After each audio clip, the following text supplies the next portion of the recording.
बियरिस आखिर के हो त बियरिस मार्केट? पहिला यो बुझौं एक लाइनमा। मार्केट यदि 10 वा 15% भन्दा बढी एकै दिनमा तल खस्यो भने यसलाई हामीले मार्केट क्र्यास भन्छौं र त्यहाँबाट मार्केट यदि तलतिर नै गइराख्यो भने यसलाई चाहिँ हामीले बियरिस मार्केट भन्छौं। जस्तै नेप्से 3200 बाट तल आएर अहिले 1800 देखि 2200 मा तलमाथि गरिरहेछ। नेपालमा 30 वर्षको छोटो समयमा नै नेप्सेले 4 चोटि बियरिस मार्केटको सामना गरेको छ, जुन कि राम्रो भन्न मिलेन यसलाई। त्यो बेला पनि मानिसहरूले थुप्रै किसिमको प्रब्लमहरू फेस गर्न परेको थियो। धेरै कठिनाइहरूको सामना गर्न परेको थियो र यसको कारणहरू के थियो सबै कुरालाई लिएर एक्सप्लेन गरेको छु। त्यहाँबाट पनि तपाईहरूले धेरै कुराको नलेज लिन सक्नुहुन्छ र यदि तपाईलाई त्यो बारे जान्न इच्छा छ भने मेरो त्यो भिडियो गएर हेर्न सक्नुहुन्छ। लिंक डिस्क्रिप्सनमा राखिदिएको छु। आज यस भिडियोमा थ्योरी पार्टलाई अलि बढी फोकस गर्नेछु, साइकोलोजी एस्पेक्टबाट जानेछु र प्र्याक्टिकली गर्नलाई थ्योरी नलेजको एकदमै आवश्यक हुन्छ। सो ध्यान दिएर अलि बुझ्ने कोसिस गर्नु होला। ओके देन यो भिडियोलाई सुरु गरौँ। बियरिस मार्केटमा प्रॉफिट अर्न गर्न अलिक चुनौतीपूर्ण नै हुन्छ, झन् हाम्रो देशको तुलनामा अलि धेरै नै, किनभने यहाँ इन्ट्राडे ट्रेडिङ छैन, स्काल्प ट्रेडिङ छैन, जुन कि हाम्रो एकै दिनमा सेल र बाई गर्ने सिस्टम नै छैन।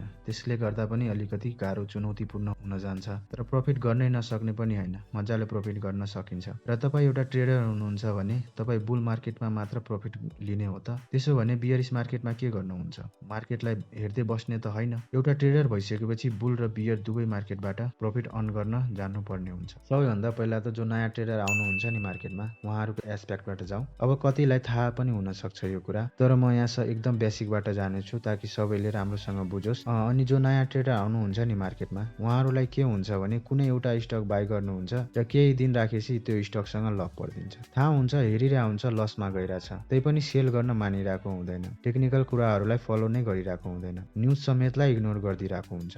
सबैभन्दा पहिला त यो कुरालाई एकदमै ब्यान गर्नुपर्ने हुन्छ एउटा नयाँ ट्रेडरले। र अर्को कुरा, सुरुमा तपाईँले ट्रेन्ड पत्ता लगाउनु पर्ने हुन्छ ट्रेड गर्नलाई। कुन ट्रेन्डमा हिँडिरहेको छ, अप ट्रेन्डमा हिँडिरहेको छ कि डाउन ट्रेन्डमा हिँडिरहेको छ कि साइडवेजमा गइरहेको छ मार्केट, यो ट्रेन्डहरू पत्ता लगाउनु पर्ने हुन्छ इन्टर गर्नुभन्दा अगाडि। बियरिस मार्केटमा पनि यो ट्रेन्डहरू मजाले भेट्नुहुन्छ तपाईँहरूले। मार्केट एकैचोटि बियरिसबाट बुल मार्केटमा गएको हुँदैन, तलमाथि गर्दै हिँडेको हुन्छ जहिले पनि। ट्रेन्ड पत्ता लगाइसकेपछि अब थोरै हिस्ट्री हेर्नुहोस्, पास्टमा के चलिरहेको थियो, कस्तो चार्ट प्याटर्नहरू बनेको छ। यदि त्यही चार्ट प्याटर्न अहिले पनि बनिरहेछ भने त्यहाँ इन्ट्री गर्नुहोस्, किनभने हिस्ट्री रिपिट भइरहेकै हुन्छ। जस्तो चार्ट पास्टमा बनेको हुन्छ त्यो चार्ट फेरि बन्छ नै बन्छ। यसलाई सानो इक्जाम्पलबाट बुझ्ने कोसिस गरौँ। मानौँ तपाईँ आज दाल भात तरकारी खानुभयो, भोलि तरकारी भात खानुभयो, पर्सि मासु भात खानुभयो र फेरि निकर्सी दाल भात तरकारी नै खानुभयो या त तरकारी भात खानुभयो। यहाँ अब तपाईँले रिपिट गर्दै केही दिनपछि सेम खाना नै खाइराख्नु भएको छ। हो यही कुरा स्टक मार्केटमा पनि लागू हुन्छ। यहाँ फरक यति हो कि दाल तरकारी मासुलाई chart patterns, candle sticks, price action मानौँ जुन कि चेन्ज भइरहेको छ फेरि, र भातलाई स्टक मार्केट मानौँ जुन कि चेन्ज हुँदैन। सो मार्केटमा छिर्नुभन्दा अगाडि यो कुराहरूलाई ध्यान दिनु होला। एकचोटि मार्केट तल गइसकेपछि यसलाई रिकभर गर्नलाई मार्केट माथि डेफिनेटली गएको नै हुन्छ र यसपछि अब तपाईँको एउटा टार्गेट सेट गर्नुपर्ने हुन्छ या त तपाईँको एउटा क्लियर गोल हुनुपर्ने हुन्छ। यदि तपाईँको गोल भनेको इन्भेस्टिङ गर्नलाई हो भने well bearish market is the big opportunity to enter for long term. इन्भेस्टरले त वेट नै गरेको हुन्छ बियरिस मार्केटको। र यदि अब तपाईँ ट्रेडर हुनुहुन्छ, चाँडो प्रफिट लिन चाहनुहुन्छ भने तपाईँले आफ्नो प्रफिट टार्गेट सेट गर्न एकदमै आवश्यक हुन्छ। सपोर्ट एन्ड रेसिस्टेन्स हेरेर, पास्टको प्राइस एक्सन हेरेर तपाईँले सजिलै एउटा प्रफिट लिएर मार्केटबाट एक्जिट गर्न सक्नुहुन्छ। भले मार्केट त्यहाँबाट माथि जाओस् कि तल जाओस्, एउटा ट्रेडरलाई त्यो कुरादेखि मतलब नै हुँदैन। तपाईँलाई ट्रेडिङ सधैँ गर्नु छ, so don't worry about that. तपाईँ आफ्नो टार्गेट प्रफिटदेखि मात्र मतलब राख्नुहोस्। यदि टार्गेट सेट गर्नु भएन भने के थाहा, त्यहाँबाट मार्केट तल पनि जान सक्छ र तपाईँको ठुलो लस हुन सक्छ। यसै पनि यो बियरिस मार्केट हो। र अर्को कुरा, nobody knows market in perfect ways. So target लगाइसकेपछि एक्जिट गर्न एकदमै जरुरी हुन्छ।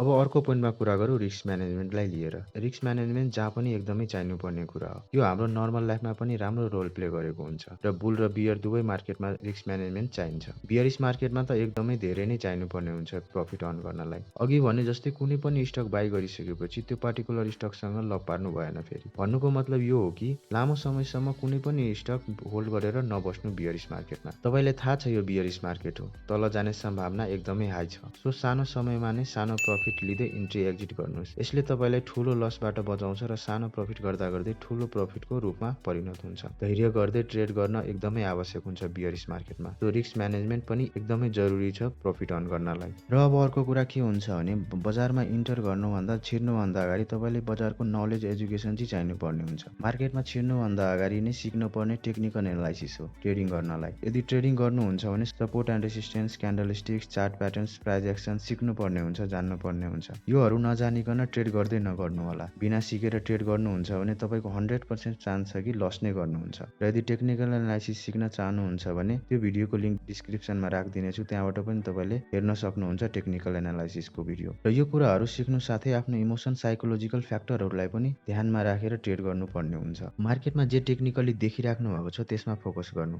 कतिपय ट्रेडरले के गर्नुहुन्छ भने मार्केट बढिरहेछ एउटा सर्टेन टाइम पिरियडमा, तर भोल्युम इन्डिकेटरले प्राइस अब यहाँबाट तल जान्छ भन्ने देखाइरहेको हुन्छ। त्यही पनि ट्रेड गर्नुहुन्छ र आउने टाइम पिरियडमा लस गर्नुहुन्छ। सो इमोसन भन्दा पनि मार्केटले के देखाइरहेछ त्यसमा बिलिभ गर्नु र ट्रेड गर्नु। र अब अर्को पोइन्टमा कुरा गरौँ पोर्टफोलियो डाइभर्सिफिकेसन। यहाँ अब आउँछ रिस्क म्यानेजमेन्ट स्ट्र्याटेजीको कुरा। बियरिश मार्केटमा रिस्क कम गर्नलाई, प्रफिट अर्न गर्नलाई डाइभर्सिफिकेसन गर्न एकदमै आवश्यक हुन्छ। तपाईसँग थोरै अमाउन्ट भए तापनि एउटै ठाउँमा सबै अमाउन्ट कहिले पनि इन्भेस्ट नगर्नु होला। किनभने एउटा ठाउँमा इन्भेस्ट गर्नुभयो भने र त्यो कम्पनीको प्राइस तल खस्यो भने अथवा त्यो कम्पनी लसमा गयो भने तपाईँको सबै अमाउन्ट डुब्छ र तपाईँले ठुलो लस बेहोर्नुहुन्छ। र यदि त्यही थोरै अमाउन्टलाई थुप्रै ठाउँमा इन्भेस्ट गर्नुभएको छ भने एक ठाउँमा लस भए तापनि अर्को ठाउँको अमाउन्ट प्रफिटमा गइरहेछ भने त्यहाँ तपाईँको लस त्यो प्रफिट भएको अमाउन्टले कभर गरेको हुन्छ र तपाईँले अब एउटा स्मार्ट प्ले पनि गर्नुभयो यहाँ। र पोर्टफोलियो डाइभर्सिफाई स्टक मार्केटमा मात्र होइन, तपाईँले गभर्मेन्ट बोन्ड, म्युचुअल फन्ड, गोल्डहरूमा पनि इन्भेस्ट गर्न सक्नुहुन्छ। भले योहरूमा रिटर्न कम आए पनि तपाईँको पोर्टफोलियोलाई एउटा सेफ साइडतिर लग्छ र एउटा टाइममा राम्रो रिटर्न दिएर जान्छ। र अब ट्रेडिङ एस्पेक्टबाट कुरा गर्दाखेरि बियरिश मार्केटमा यस्तो स्टकलाई चुज गर्नुहोस् जुनमा कि हाई भोलाटाइल होस् अरू स्टकको तुलनामा, र साथै कम्पनी पनि यस्तो चुज गर्नुहोस् कि स्टक मार्केट अर्थात् नेप्से थोरै तल गए पनि तपाईँले चुज गर्नुभएको स्टक वात्तै तल नजाओस्। कतिपय कम्पनीहरू यस्तो हुन्छ कि नेप्से थोरै पनि तल खस्यो भने त्यो कम्पनीको प्राइस वात्तै तल खसेर आएको हुन्छ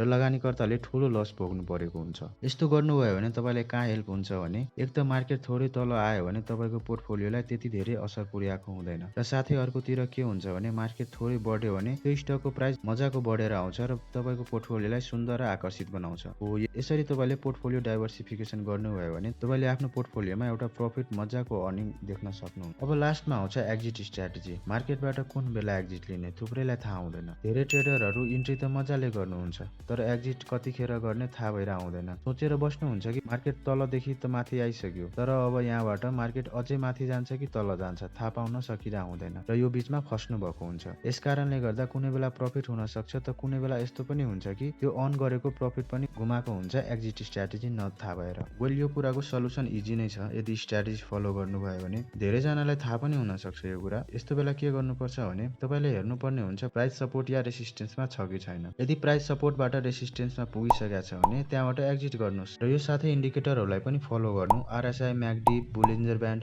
यो इन्डिकेटरहरू पनि पिकमा पुगिसकेको छ भने तपाईँले त्यो पर्टिकुलर स्टकमा अब मजाले फुल कन्फर्मेसन पाइसक्नुभयो एक्जिट गर्नलाई। र यो बाहेक पनि थुप्रै फ्याक्टरहरू हुन्छ एक्जिट स्ट्र्याटेजीमा, जस्तै कि क्यान्डलस्टिक, चार्ट प्याटर्न्स, मार्केटको ट्रेन्ड, यो कुराहरूलाई पनि फलो गरेर मार्केटबाट एक्जिट गर्न सक्नुहुन्छ। अर्को कुरा यो पनि हुन्छ कि मार्केट यदि कुनै रेसिस्टेन्समा छैन भने मार्केट अल टाइम हाईमा छ भने के गर्ने। र यहाँ हामीले गर्नुपर्ने हेर्नुपर्ने भनेको त्यही indicator, chart patterns, candlesticks, price action नै हो। र सबभन्दा इम्पोर्टेन्ट मार्केटको ट्रेन्डलाई एकदमै नोटिस गर्नुपर्ने हुन्छ। मार्केट कुन डिरेक्सनमा गइरहेछ यो पत्ता लगाउन एकदमै आवश्यक हुन्छ मार्केटबाट एक्जिट लिनलाई। र अब यहाँ हाम्रो बियरिश स्ट्र्याटेजीको थ्योरी र साइकोलोजी एस्पेक्टबाट सकियो। मलाई अब यो पनि छ कि प्र्याक्टिकली गरेर बुझाउँ तपाईँहरूलाई, मसँग भएको नलेज तपाईँहरूसँग सेयर गरौँ। र यदि 10 जनाले पनि भन्नुभयो भने मैले त्यो भिडियो ल्याउने छु र सानोदेखि सानो कुरालाई मजाले एक्सप्लेन गरेर बुझाउने छु। ओके देन यो भिडियोलाई यहीँ इन गर्छु। भिडियोलाई अन्तिमसम्म हेरिदिनु भएकोमा धेरै धेरै धन्यवाद। शुभ दिन, शुभरात्रि।